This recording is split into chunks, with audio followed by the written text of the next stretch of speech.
বাচ্চারা খেলতে পারলে তাদের কিন্তু মনেরও অনেক ভালো লাগে আর তাদের মেধা বিকাশও হয়। তাই আমাদের উচিত বাচ্চাদের নিয়ে সাথে করে খেলা বা ওদের খেলার ব্যবস্থা করে দেওয়া। আসসালামু আলাইকুম, কেমন আছেন সবাই? সবাইকে স্বাগতম সম্পাস ওয়ার্ল্ড পেজে। তো আমরা আজকে চলে গিয়েছিলাম বাচ্চাদের নিয়ে বাহিরে। আমার হাজব্যান্ড হঠাৎ করে আজ বলতেছে আমার একটা ইচ্ছা আছে, আমি পূরণ করতে চাই। তো আমি ভাবলাম ও হয়তো কোনো কিছু কেনাকাটা করতে চাই। তোকে বললাম বলো কি হয়েছে। তো ও বলল আমি বাচ্চাদের নিয়ে একটু কিড জোনে যাব, যেহেতু ও ছিল না, ও গাজীপুরে থাকে আর আমরা ঢাকাতে আসি। ও এসেছে বেড়ানোর জন্য, ছুটি কাটাতে আর কি। তো বাচ্চাদের নিয়ে আমরা বের হলাম, যেহেতু ও না থাকার কারণে আমি বাচ্চাদের নিয়ে তেমন বাহিরে যেতে পারি না। ঢাকা শহর বলে কথা, দুইটা বাচ্চা নিয়ে বেরোনোর সাহসই পাই না। তো আমরা চলে গেলাম, এটাকে কাফরুলি বলা চলে আর কি। তো মিরপুর 14 থেকে একটু সামনে ওইখানেই কিন্তু এই কিড জোনটা রয়েছে। তো আমার হাজব্যান্ড আগে থেকেই দেখেছিল, তো আমরা যাওয়া হয়নি এর আগে এটাতে। তো নিয়ে গেলাম বাচ্চাদের। যাওয়ার পরে ওখানে মোজা নিতে হলো, মোজা ছাড়া কিড জোনে ঢোকা যাবে না। তো যাওয়ার পরে প্রথম রাইডেই উঠে গেল ওরা। এটা ইলেকট্রিক ছিল, এটা আমার কাছে শুধু শুধু বলাই চলে। কিছুটা সময় বাচ্চারা উঠেছিল, আর একটা বাচ্চা একবার উঠে যেই সেকেন্ডই খেলুক না কেন এরপরে কিন্তু এই রাইডে ওঠার আর সুযোগ নেই। তো আমার বাচ্চারা তো অনেক খেলনা একসঙ্গে পেয়ে একদম লাফালাফি ঝাপাঝাপি শুরু করেছে, কোনটা ছেড়ে কোনটাতে উঠবে। তো ইলেকট্রিক রাইডে কিন্তু ওরা কিছুটা সময়ই ছিল, একদমই সামান্য কিছুটা সময় উঠেই নেমে গিয়েছে। আমি বলবো যে এটাতে শুধু শুধু টাকায় নষ্ট।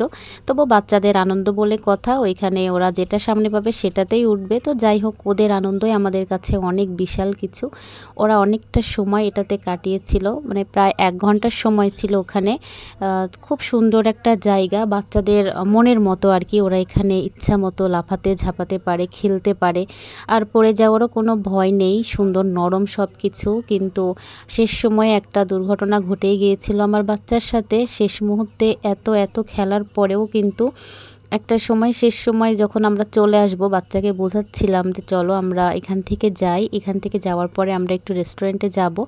তো আমার ছোট মেয়েটা আসতেই চাচ্ছিল না, আর ও একটু সিঁড়ি দিয়ে উপরে উঠতে চাচ্ছিল। ঠিক ওই সময়টাতেই আমার দিকে তাকিয়ে লাফ দিয়ে একটু পড়ে যাই, আর পড়ে যাওয়াতে কেমন করে যেন ব্যথা পেয়েছিল, একদম চোখেই ব্যথাটা পাই।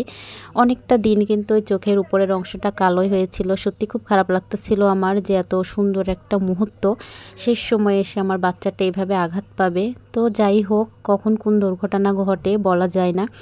তবে যতটা সময় ওখানে ছিলাম আমারও খুব ভালো লেগেছিল, আর আমার বাচ্চারা খুব মজা করে খেলেছে ওইখানে। এত বল পেয়ে ওরা তো খুবই খুশি। যদিও বাসাতে আমি ওদের যত খেলনা কিনে দেওয়ার চেষ্টা করি, বাসাতে অনেক বল থাকে, কিন্তু এত বিশাল বল, এত আয়োজন তো আমরা বাসায় করতে পারি না। এটা কিড জোনেই হয়। তো বাচ্চাদের জন্য এটা খুবই সুন্দর একটা পরিবেশ, এবং খেলার জায়গাটাও। আমার দুইটা বাচ্চাই খুবই শান্তিতে খেলা খেলেছে এখানে। আমারও ভালো লেগেছে, এখানে আরও একটা বাচ্চা খেলতেছিল। আর আমার বড় মেয়ে যেখানেই যাই ওর একটা বন্ধু হয়েই যায়। তো এখানে গিয়েও ওকে বন্ধু বানিয়ে ফেলেছে, ওরা খুবই এনজয় করেছে। তো আমাদের ব্লগটা কেমন লাগলো অবশ্যই জানাবেন। আল্লাহ হাফেজ।